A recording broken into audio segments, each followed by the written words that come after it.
On this episode of Big Movie Mouth Off, it's super hot outside, but Johnny Depp, he's cold as ice. And bald as ice.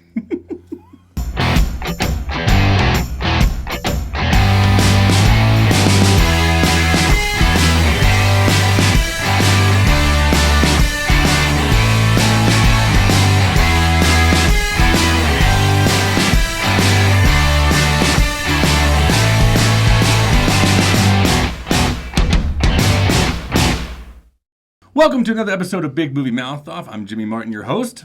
Hey, Jimmy. Hey. I'm Jeff Counts. Nice to see you.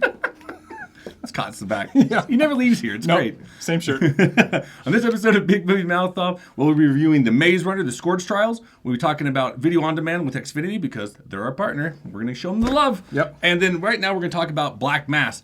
This is the latest film starring Johnny Depp as James Whitey Bulger. Let's take a look at the trailer. I need to know everything you know about the Winter Hill Gang, and specifically what you know about your former boss and now fugitive, James Whitey Bulger. Well, let's start. In the beginning, Jim was a small-town player. He's a very smart, disciplined man. Take your shot, but make it your best. Because I get up, I eat you. And the next thing you know, he's a damn kingpin. You know why?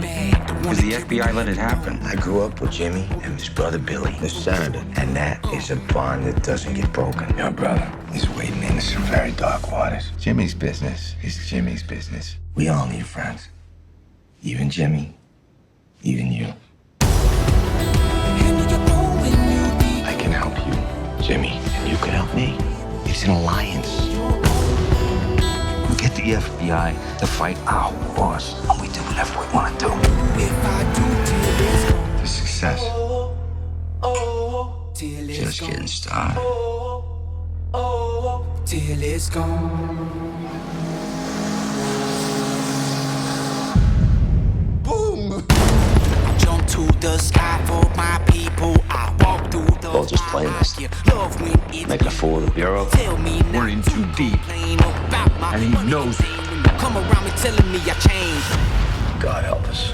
How come no one has nailed Whitey Bulger? He seems to be involved in every crime in the city, and yet the Bureau keeps saying he's clean. Well, what's Bulger done? What's he done? Everything. I'm not the trash can, not the last man at the finish line now. You cannot say that to me. A block that you can just follow and push around. I'm not the changing, John. in the haystack that you finally found. This ain't no free rent. Come and pitch a tent, yeah, tie me down. If he gives me his word, he will keep it.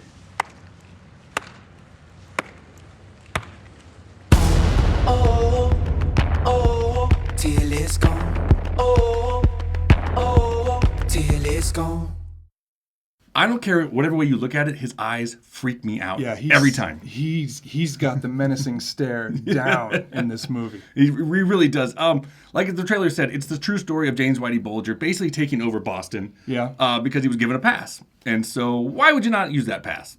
So Yeah. the thing about this movie is, from the trailer, I walked in thinking we were kind of going to get a Scorsese film. It does look like that. It does. And it's not really what we got. No. And, I want to start on a positive because Johnny Depp is terrifying in this movie. Something about me, I've talked about this, I say villains or even just characters in general. I love the villain that doesn't have to, blow up the room with screaming and whatnot. Yeah. It's that calm, cool, collected style of villain or even criminal. Yeah. I think it's way more terrifying. He is definitely terrifying, but your comment does lead me to one of my complaints with this film, which is that they go to the Whitey being crazy thing too many times. Yeah. They go to that well too many times. They establish it early on. We get it. Yeah. He's a crackpot. We get it. But they do it so often, it kind of loses its punch after a while. It does. I talked about this the other day with some friends. Yeah. We were talking about this film. Yeah. It does become repetitive. It does. I think that's like its biggest flaw is because I was like, I always say on this show, I make drinking games out of movies. Yeah. Every time someone gets shot inside the car, take a drink. Mm-hmm. Every time they say, let's go for a walk. Yep. And you're like, you're done. Yeah. Dead man walking right Yeah. there. Even just like the certain scenario of, I'm not going to ruin characters, but, hey, thanks for doing that big favor for me. Dead. Yeah, exactly. It almost felt too predictable because Yeah, it did. it repeated itself too much. And then the other thing is because the trailers makes it look really kind of action-packed. Yeah. It's not. It's really slow. It's really slow. 2 hours and 2 minutes, and it feels a lot longer than that to me. And I think that's because there's a lot of talking. Yeah, there and that's is. fine, but it's got to be 2 hours of, interesting dialogue, engaging dialogue, and this just doesn't have it. Yeah, there should have been more story. There should have been more. There should have been more. I don't mean action in terms of set pieces, but Sure. more like movement towards a conclusion. Yeah. It felt very static. And when you've got an actor as great as Depp, you don't need to establish the character over and over again. No, you're absolutely right.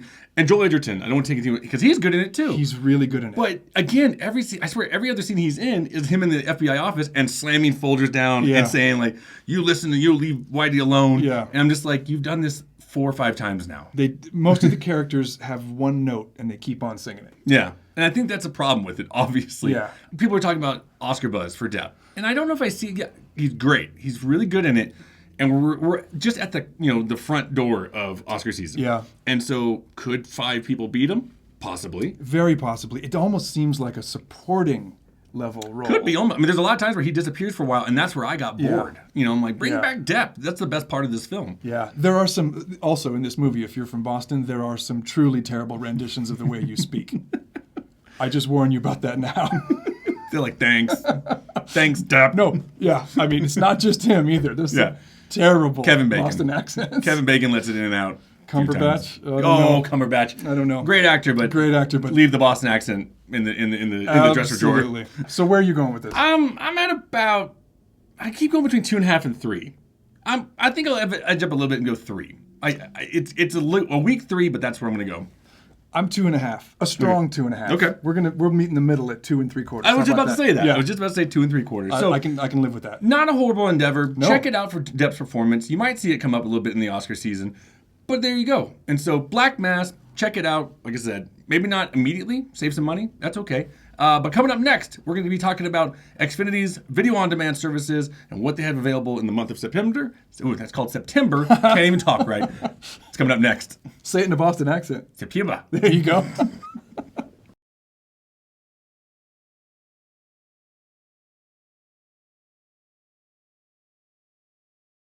Welcome back to Big Movie Mouth Off. Now we're going to be talking about Xfinity's video-on-demand services because they're our sponsor. I love it when you say that. I love it too. Yeah. So coming up, all right, this month on Video On Demand, the first one we got, Pitch Perfect 2, The Bellas Are Back. Yeah, they are. They are back and they're better than ever, right? Did they ever leave? They probably didn't. Yeah. But they're all back and they've been kicked out of the competition scenario, so they got to work their way back to get their college and their reputation back in order. Yeah. And there's lots of wackiness. It's dodgeball. It's that, it's people falling down stairs and people just singing all the time. It's Glee, the movie version. Come on, everybody. We know exactly what it is. Yep. All right, so that's Pitch Perfect 2.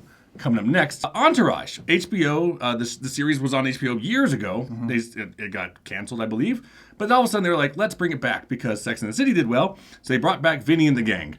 I have no idea who any of these people are, by the way. That's okay. Okay. That's okay. Well, the story is that Vinny wants to direct Ari, Jeremy Piven. He wants to direct his newest film as the studio director. Yeah. But he has no, let's say no business directing because he's never done it before. Yeah. And so, again, wackiness ensues with Vinny and the gang. Basically, it's an episode that's an hour and a half long, and then you get, a lot of cameos. Yeah. That's it. Rent That's it. That's Entourage. Rent it. Enjoy it. That's what's available on video on demand. Now, in theaters, like I said, you got to go outside your house for these ones. Once in a while, you got to do this. Don't bootleg them in your house. It's No. not, your FBI will show up. Put on shoes, go to the theater. Yep, that's right. All right, first one's coming up. It's Everest. It's the true story of a 1996 expedition up it's probably the biggest mountain in the world. It is. What we got? It is. So let's watch a trailer for Everest. You, my friends, are following in the very footsteps of history. Something beyond the power of words to describe. Human beings simply aren't built to function at the cruising altitude of a 747. Our bodies will be literally dying. Everest is another beast altogether. How you doing? I'm back. Doug Hansen. What do you do when you're not climbing, Doug? I deliver the mail. First mailman on Everest? Hope so. I like that. Sit down, man. Climatize. How's the weather? It's good. I wish I was with you. One day, you, me, and that little Sarah will all go climbing together. So today's the day, huh?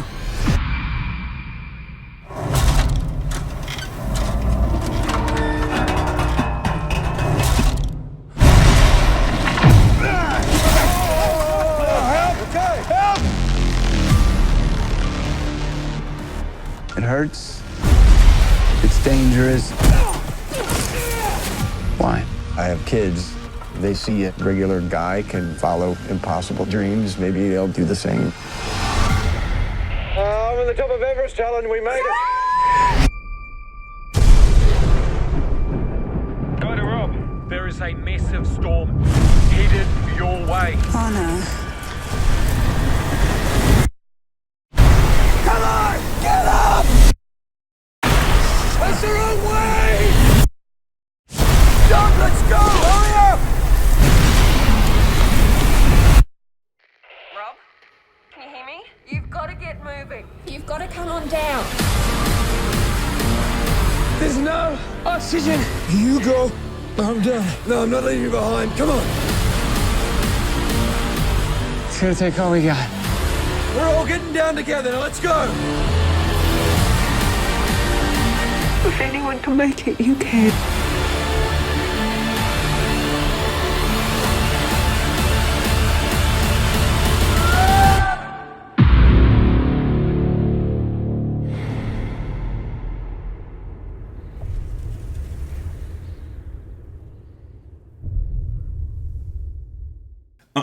Nope. No.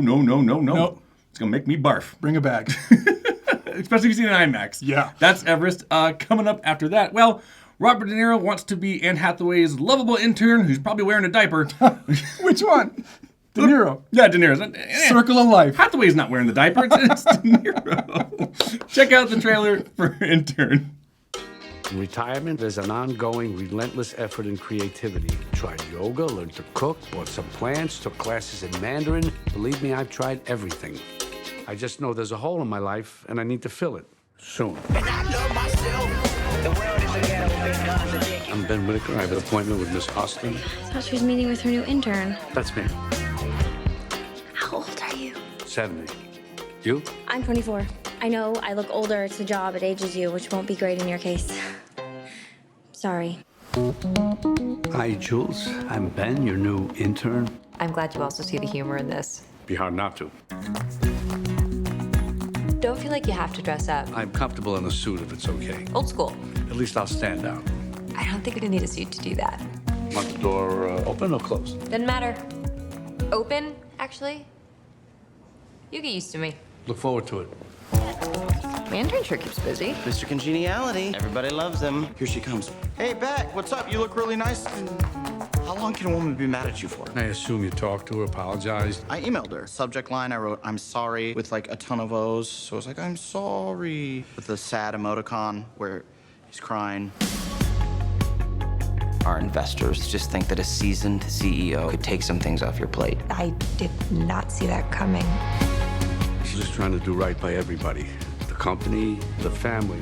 Pressure is unbelievable. You started this business all by yourself a year and a half ago, and now you have a staff of 220 people. Remember who did that?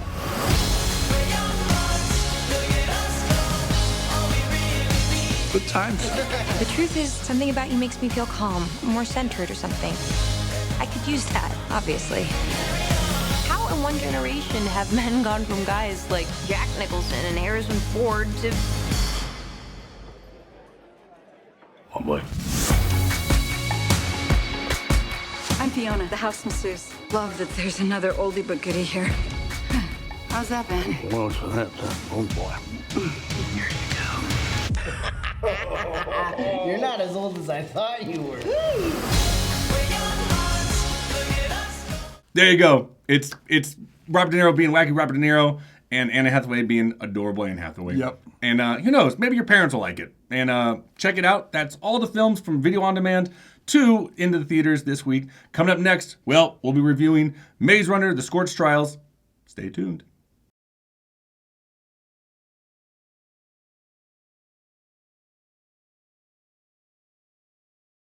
Welcome back to Big Movie Mouth Off. Now, we've reviewed all the stuff before. Now it's time for the Maze Runner, the Scorch Trials. Before we get going, let's check out the trailer right now.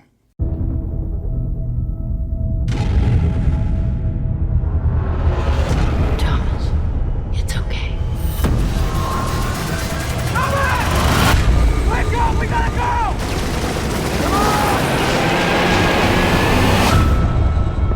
go! The world outside's hanging on by a very thin thread. It's only a matter of time before the flare virus wipes the rest of us out. This entire facility is designed to keep you safe. Where are they taking her? They're hiding something. These people are not who they say they are. Thomas, what did you see? We never escaped. It's wicked. It's all just been part of their plan. I really only have one question. Whose side are you on? Thomas! The maze is one thing, but you kids wouldn't last one day out in the scorch.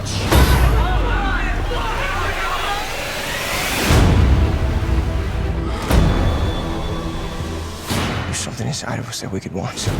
So we can't let them find us. You guys don't have to come with me. I know we can make it. Come on, follow me!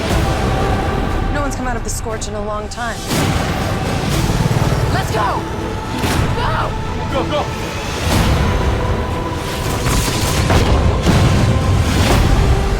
All those kids that were left behind, I don't want to end up like that. Hello, Thomas. You know me?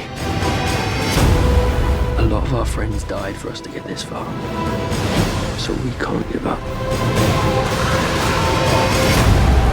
This is about everyone Wicked's ever taken. They'll never stop. So I'm gonna stop them. Don't you want to know why this all happened? You're so close to the truth.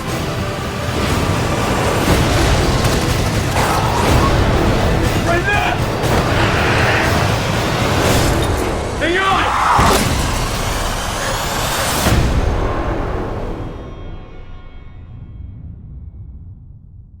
All right. So, one thing I do like about the film, there's a couple things I like, a couple things I don't like. We'll get into it. We will. One thing I like first is I love a film that takes place right after the first one ends. Like minutes after. Yeah. I mean, it's like it's basically just an ongoing movie, kind of like the Lord of the Rings kind of thing. Or Very something much that. like that, yeah. Exactly. So I kind of like that aspect of it. I mean, here's the thing, though. We live in a world where every young adult novel gets turned into a movie. Right. And they're generally all the same kind of tone, feel, twist, turns, Yeah. And the first one I liked. I liked the maze aspect of it. Yeah. And then you get this one, they end up in this facility at the beginning, and they're like, something's not right, not going to spoil it. We need to get out of here. Yeah. And so that's why they go to the Scorch Trials. And I don't know why they call it a trial. I mean, they just run into the Scorch. I think they mean, because when I saw the title, I thought, oh, it must mean it's competitive, like the maze was. Yep. It means trial more like tribulation, not Pretty competition. much. Yeah. So that was a little disappointing, actually. Exactly. I mean, and here's the thing. So we go off, they run off into what they call the Scorch Wasteland. Picture Mad Max, but with skyscrapers toppled on top of each other. Sand everywhere. Everything's become a desert. Everything's buried. Everything's in. And so the first thing they go into is an abandoned mall. Uh-huh. Where are you going with this, Jimmy? Well, what they find in the abandoned mall? Well, apparently there's a virus spreading around called the flare, and it makes people into, let's just say zombies. It's zombies. That's all it is. Mm-hmm. And the mall thing bugged me because if you remember in 1978, there was a really iconic zombie film called Dawn of the Dead. And so, same thing. Now, whether I said this to some friends, you want to call it stealing, you want to call it paying homage, I don't know, but it irked me. It irked me a lot. That movie pivots on that moment because it becomes a mashup of that movie and I Am Legend. Yep. Because they've got the hinge mouth, run real fast thing. It seemed like such a departure from the tone that the first movie set. It lost all the originality that the first one had. And that's where I got so bummed out because I was like, man, like now you're just it's a zombie movie, man. Yeah. Like I've seen this before. I've seen so many. I'm so tired of the zombies. I'm barely hanging on to The Walking Dead.